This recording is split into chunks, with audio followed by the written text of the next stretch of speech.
Nancy and I are pained to the core by the tragedy of the shuttle Challenger. We know we share this pain with all of the people of our country. On a cold January morning in 1986, millions watched in silence as the Challenger shuttle vanished in a fireball just 73 seconds after launch. What followed was one of the most haunting chapters in space history. But much of what really happened remained buried under reports, silence, and time. Beneath the headlines were secrets, ignored warnings, silent survivors, lost wreckage, and the culture that allowed it all. These aren't just facts, they're revelations. From political pressure to a forgotten switch in the final seconds, here are 20 truths about Challenger you were never told. Until now, a culture rushing to space.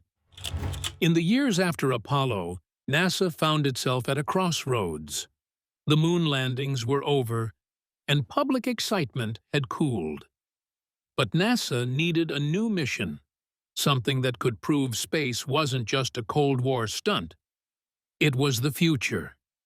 The answer? The space shuttle. It was pitched as a kind of space truck, a reusable workhorse that could carry people and payloads into orbit again and again. Officials promised it would fly 24 missions every year, a launch every couple of weeks. On paper, it sounded revolutionary. But behind the scenes, the reality was far more strained. That promise came with a price. To meet those numbers, engineers were expected to work on timelines that left little room for caution. Launches were scheduled months in advance, sometimes before the shuttle was even ready. It wasn't just about exploration anymore. It was about proving a point, politically and militarily. The Department of Defense had started to take a serious interest in the shuttle. Classified military payloads were lined up. The Pentagon wanted a quick, reliable launch system, and the shuttle was seen as the answer. That backing brought money, but it also brought pressure. Reliability had to be shown, even if it wasn't fully there yet, and so safety began to take a back seat. Budgets were tight. Corners were cut. Big design decisions, like using solid rocket boosters instead of the safer but more expensive liquid ones, were made with cost and speed in mind. Engineers raised concerns, but the culture was clear. Schedule first, safety second. Many inside NASA started to feel like technical judgment was losing to public deadlines. Some engineers would later admit they felt trapped. As one of them put it, "We knew things weren't perfect, but there was no time to stop." The pressure to launch, to show progress, became its own kind of force. A political force. A cultural one. The kind that doesn't appear in engineering reports, but still finds its way into every decision. By the time Challenger rolled onto the launch pad in January 1986, the shuttle program had completed 24 missions in 5 years, not 24 a year, as once promised. But even with that slower pace, the push to launch never eased. Delays were expensive, scrubs looked bad, and the next crew, including a teacher from New Hampshire, was already being celebrated in classrooms across the country. They had to go. Because this wasn't just about space anymore. It was about proving that the dream was still alive, even if the risks were quietly stacking up. The SRB O-ring Achilles' heel. The shuttle's boosters were massive, each as tall as a skyscraper and packed with solid fuel that burned hotter than a volcano. These solid rocket boosters, or SRBs, were chosen for one simple reason. They were cheaper. Cheaper to build, cheaper to store, and cheaper to launch. But built into that decision was a flaw, a weak point that almost no one outside NASA knew existed. The boosters weren't built in one solid piece. They were made in segments, stacked like building blocks. Where each segment connected, A rubber ring called an O-ring was meant to form a tight seal. It sounds simple, but in practice, it wasn't. These joints had to survive enormous pressure and temperature swings, enough to tear metal apart. And if the O-rings didn't seal perfectly, hot gas from the booster could shoot through the gap like a blowtorch. Even worse, the rubber used in those O-rings had a problem. It got stiff when it was cold. In low temperatures, it didn't compress as easily. It couldn't spring back fast enough to seal the joint when the booster lit up. Engineers at Morton Thiokol, the company that built the boosters, had noticed this. During earlier cold weather tests, they saw signs that the O-rings were being damaged, scorched, eroded, even partially burned through, but each time the shuttle still made it to orbit. The damage was logged, then slowly reclassified as normal. It worked last time became a kind of unofficial safety standard. And so the anomaly, the thing that should have raised alarms, started to blend into the background. It was just another technical quirk in a long list of shuttle challenges. The flaw itself wasn't hard to understand. What was hard was admitting how dangerous it really was. Changing the design would cost money. It would delay flights. It might even force the program to shut down while they re-engineered the boosters from the ground up. So instead, they stuck with what they had, a design that everyone hoped would keep working, even though it wasn't supposed to. By the time Challenger was on the pad that January, the O-rings had already failed in previous flights. Not catastrophically, but just enough to prove they weren't invincible. The warning signs were there: cold air, stiff seals, leaking gas. And still, the shuttle stood ready to fly. Because in a system where success is measured in launches, not caution, it's easier to ignore a warning than to explain a delay. Normalization of risk. In any complex system, success can be misleading. When something dangerous happens and nothing goes wrong, it's easy to believe it was never dangerous in the first place. This was the silent trap that crept into NASA's shuttle program, the normalization of risk. Over time, the O-ring problem became one of those things engineers just got used to. On multiple shuttle flights before Challenger, evidence showed the seals weren't working perfectly. Burn marks, blackened joints, partial erosion. These weren't theories, they were documented facts. But because no shuttle had been lost, these red flags were treated as quirks, not emergencies. The logic became circular. It's failed before, and nothing bad happened, so it must be okay. Each successful mission reinforced the illusion of safety, even as the cracks grew wider beneath the surface. Risk became routine, and routine became policy. This wasn't about bad people making bad choices. It was about a system drifting into complacency, where engineers became accustomed to warning signs instead of alarmed by them. Reports were filed, concerns raised, but instead of stopping the launches, the data was reinterpreted to fit the outcome. The O-rings didn't fail completely, so they must be safe enough. Inside NASA and its contractors, a false confidence took hold. It wasn't arrogance, more like inertia. When every successful launch validated the last one, there was no clear line between bravery and denial. People began to trust the process more than the evidence. That's a dangerous thing in any high-risk environment. In spaceflight, it can be fatal. Engineers like Roger Boisjoli saw what was happening. They knew the system was slipping. They tried to sound the alarm, but too often their voices were pushed aside in favor of optimism, momentum, and schedules. Warnings were softened. Charts were buried in footnotes. And with each mission that came back safely, it got harder to argue that the next one might not. Challenger wasn't doomed by one bad decision.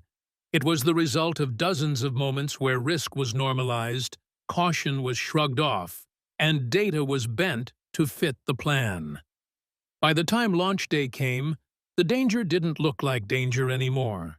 It just looked like business as usual. Boisjoli's desperate warnings. Roger Boisjoli wasn't trying to be a hero.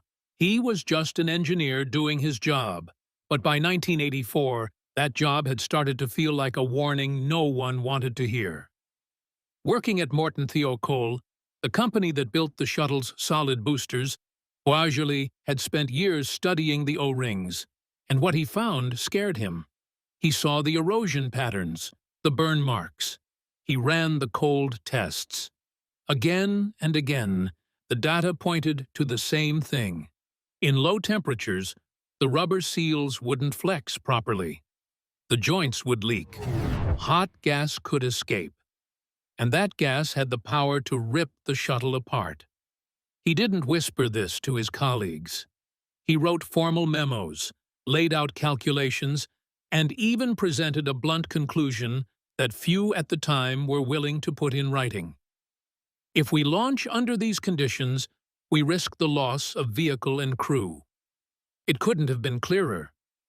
Boisjoli pushed for fixes, ideas like adding a third O-ring, changing the materials, or redesigning the joint entirely.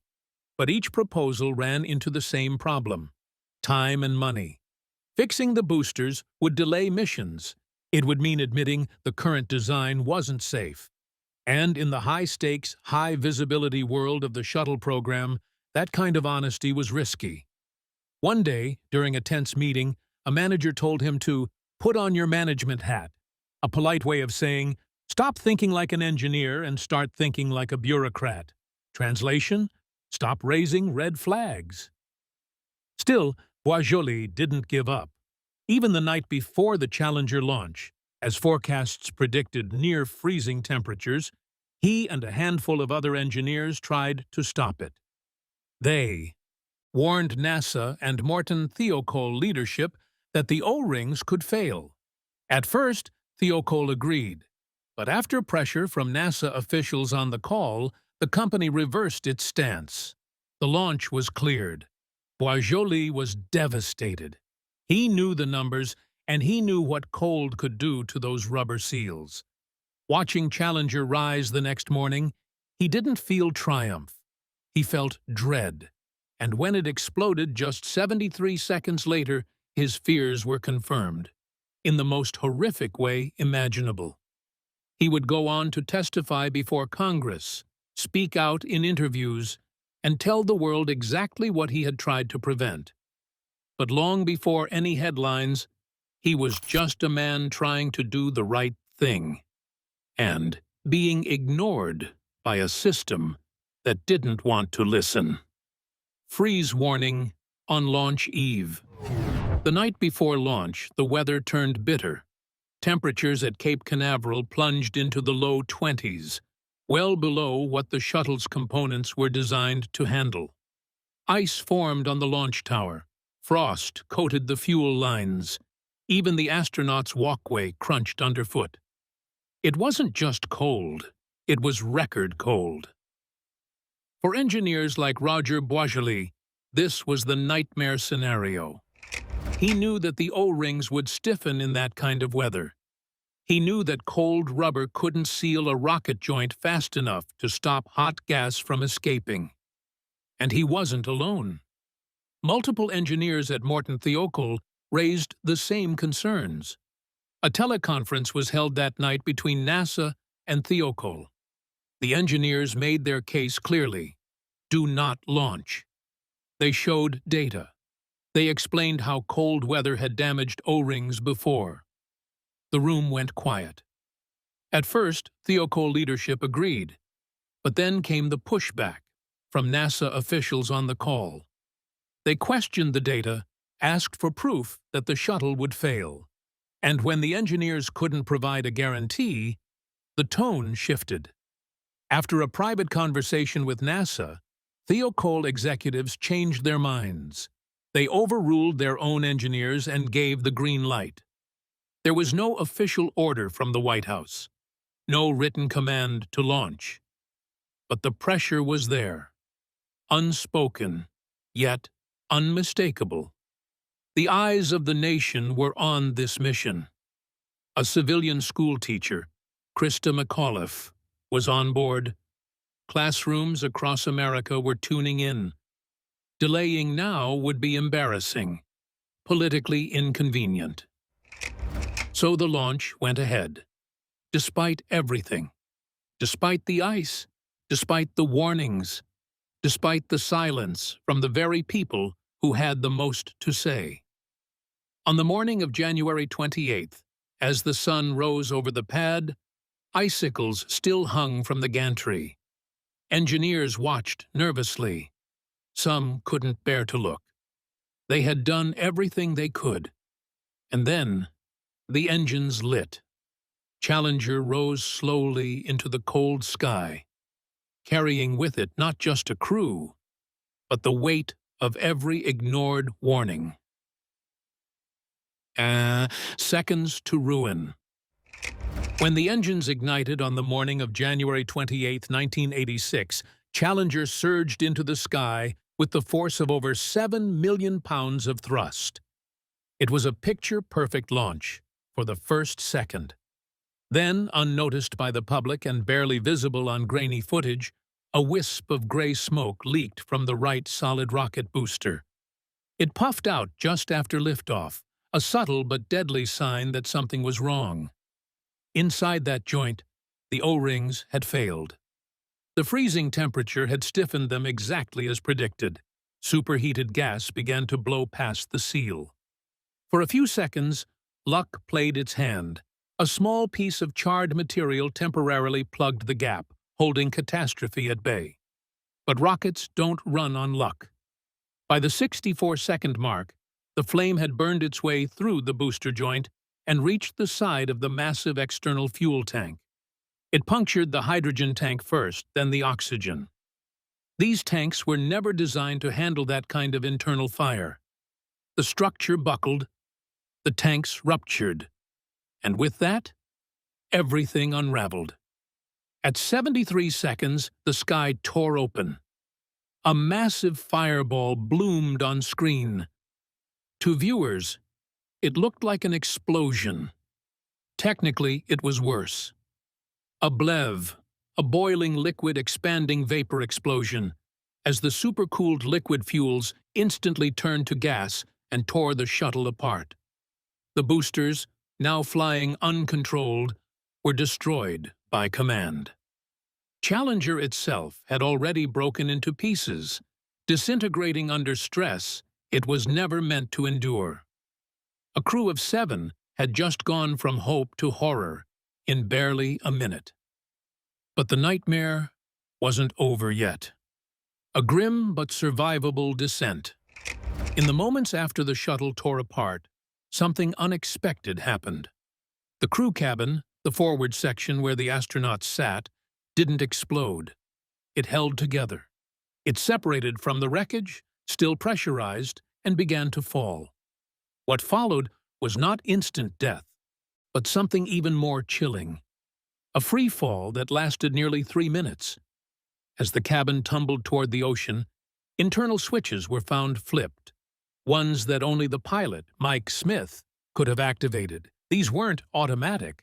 They were physical, deliberate actions. Even more haunting, the crew's PEEPs, or personal egress air packs, had been turned on. These emergency oxygen systems weren't designed for high-altitude survival, but their activation pointed to something tragic.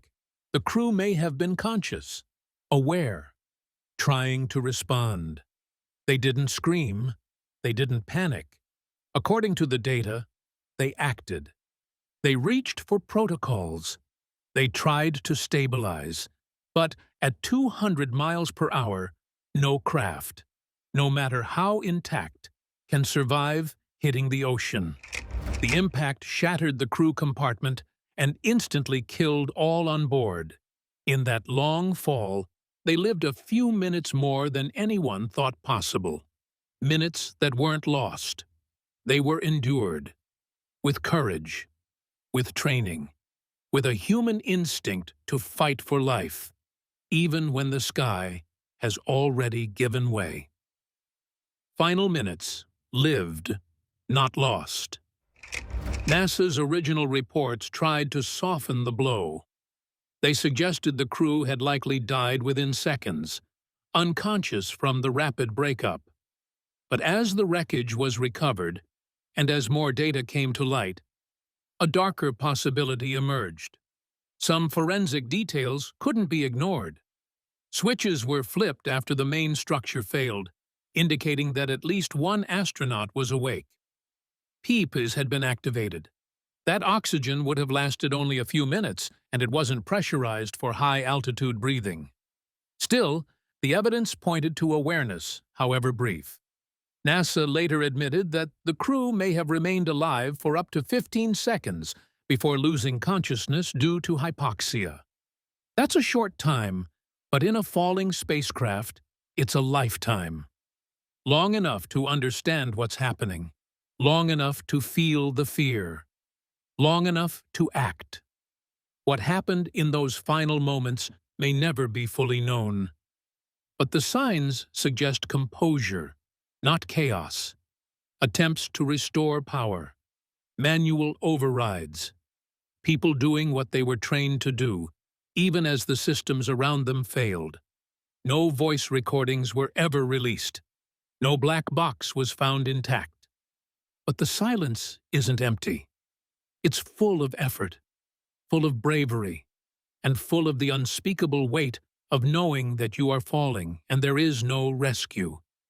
It's a part of the story we rarely tell, not just how they died, but how they tried to live until the very end. Discovery of the lost wreckage.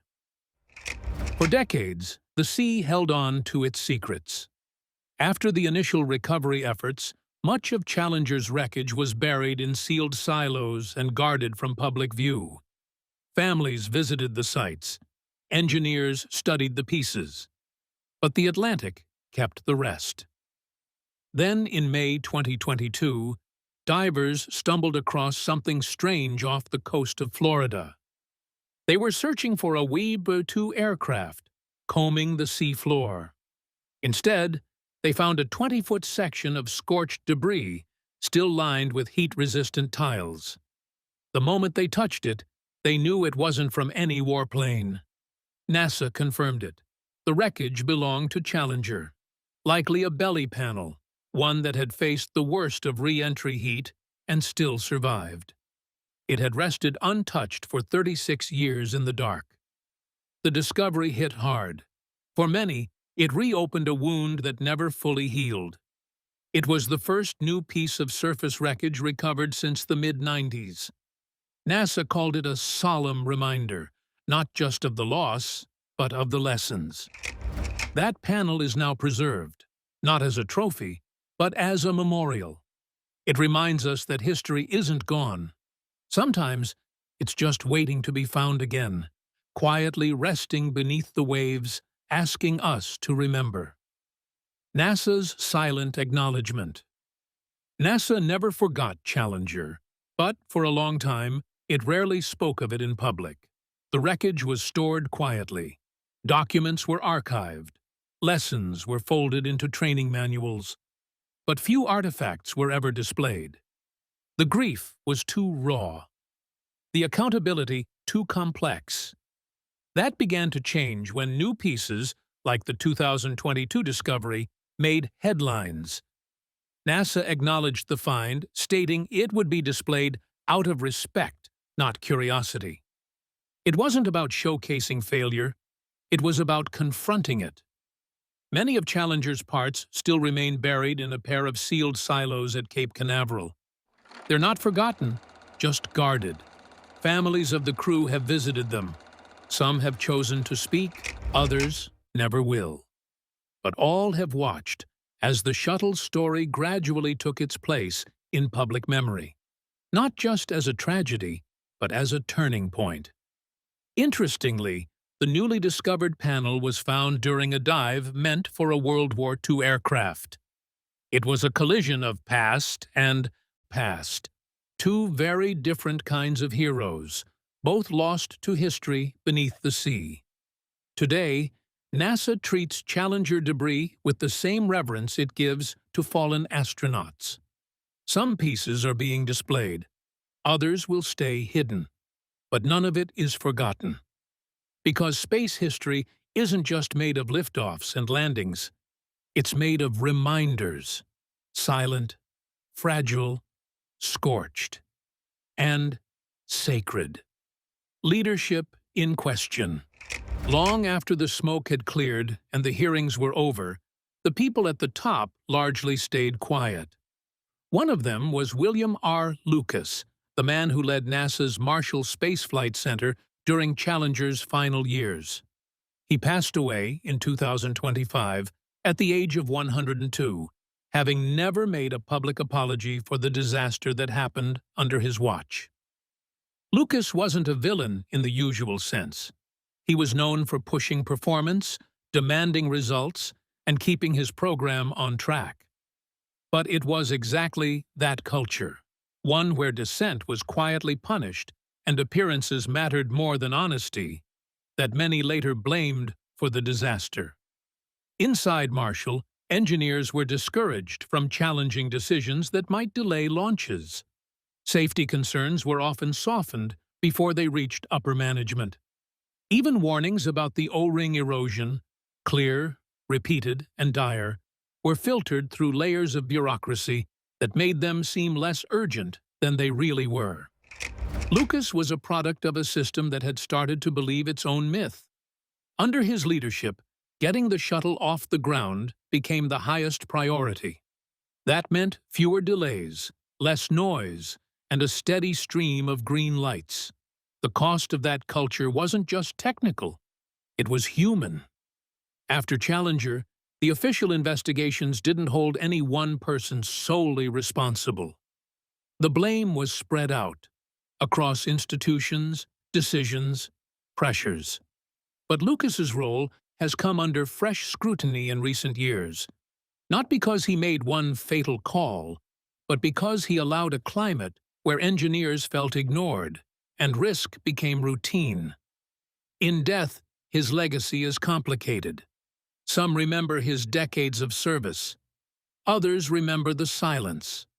And as the space community reflects on Challenger, the question remains: how much damage is done not by action, but by refusing to listen? Systemic lessons learned. Challenger forced NASA to look inward. The explosion wasn't just a mechanical failure. It was a failure of communication, culture, and accountability. In the months that followed, sweeping changes were made. One of the biggest was the creation of a new, independent Office of Safety, Reliability, and Quality Assurance, designed to ensure that engineers could speak up without fear. But the lessons didn't stop there. The O-rings were redesigned. The joints were rebuilt with heaters to prevent cold weather stiffening. New rules were created to delay launches if safety concerns were raised. And the entire approval process was overhauled to make sure no one could override technical objections without serious review. Spacesuits were also improved. After realizing the crew may have survived the initial breakup, engineers worked to give astronauts a better chance of surviving in future disasters. Helmets, harnesses, oxygen systems, all of it was upgraded. Because Challenger had shown just how thin the line between life and death could be. Still, the changes didn't last forever. 17 years later, Columbia broke apart during re-entry, killed by a chunk of foam that broke off during launch. And once again, it wasn't just about hardware. Warnings were missed. Safety culture had slipped. The ghost of Challenger was back. That failure reignited the same hard questions.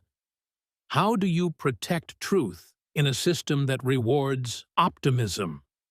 How do you keep safety from being drowned out by schedules? Challenger wasn't just a wake-up call. It was a mirror. And each time spaceflight flirts with tragedy again, it asks us, are we still listening? Why? We can't forget. Nearly 4 decades have passed since Challenger disintegrated in the sky, but time hasn't dulled its impact. If anything, the memory has deepened, etched into museums, documentaries, classroom lessons, and memorials that stretch from Florida to space itself. In 2024, a statue of Krista McAuliffe was unveiled at a school that bears her name. She was the face of the mission, the teacher who never got to teach from space. Her smile is still frozen in time, a symbol of innocence lost. But it's not just about her. Each crew member had a story, a family, a future that ended too soon. Physical reminders endure. More than 118 tons of wreckage have been recovered and preserved. Some of it remains underground, hidden in sealed chambers. Other pieces are on display, framed by quiet plaques and darkened halls. They don't shout. They whisper. They ask us to remember not just what went wrong, but why it matters. Books, too, have kept the story alive. In 2024, an engineer-turned-author released a detailed account of the disaster, focusing on the ethics of engineering and the invisible pressures that bend good people toward bad decisions. The title was simple, but its message was clear. Challenger isn't history. It's a warning. And that's why we keep talking about it. Not out of nostalgia or guilt, but out of necessity. Because every space launch today carries the shadow of that morning in 1986. Every mission owes its caution, its backup systems, its second-guessing to the hard lessons paid for in lives. We can't forget Challenger, and more importantly, we shouldn't. Because remembering isn't just about grief. It's about protecting the future from repeating the past. Challenger wasn't just a tragedy, it was a turning point. These 20 truths aren't just about what failed, they're about what we must never allow again. Behind each fact is a lesson paid for in human lives. We remember not for the past, but to protect every launch still to come.